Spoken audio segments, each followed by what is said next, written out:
So, very few people really know the history of Israel and Palestine. They don't know what it was like in the years before the modern Middle East. But you know what? There are facts. Remember, Palestine is a Roman word, not Middle Eastern. The Romans conquered the Jewish land of Judea and changed the name to Palestina. A huge injustice. Anyway, there are many accounts by travelers who described what the Holy Land was like. Correct. For example, nearly 300 years ago, an Irish religious scholar named Richard Pocock, he documented his travels. He said the population of Jerusalem was around 12,000, made up of Muslims, Christians, and Jews. My great-grandparents would have been there at that time, actually, or great-great-great-grandparents.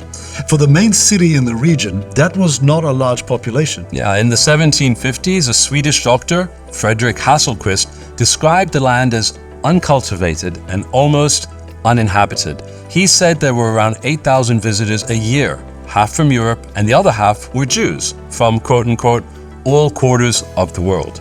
Jews have always made pilgrimage to the Holy Land. He wrote that the Jewish population of Jerusalem was around 20,000, a substantial percentage at the time, and that the town of Tiberias, about 90 minutes from here in Tel Aviv, was half Arab, half Jewish.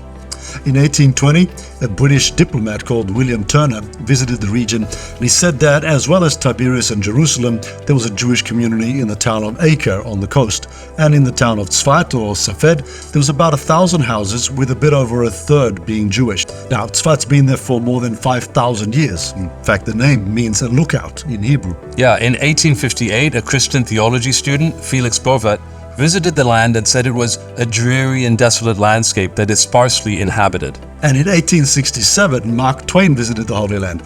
He wasn't impressed at all. He said, Palestine is desolate and unlovely. He called it rocky and bare, repulsive and dreary.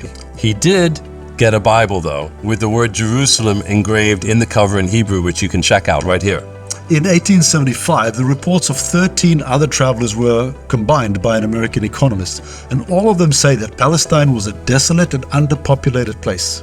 Now, when the Jews fleeing persecution in Europe arrived, much of the land was owned by absent landlords living in faraway cities like Damascus or Cairo or Beirut, where it was owned by the Turks, the Ottoman Empire. They were glad to sell it because it was mostly either swampland with malaria or desert. The Jewish refugees bought that land fair and square, cleared the swamps and learned to grow crops in the desert. They created industry which led to jobs.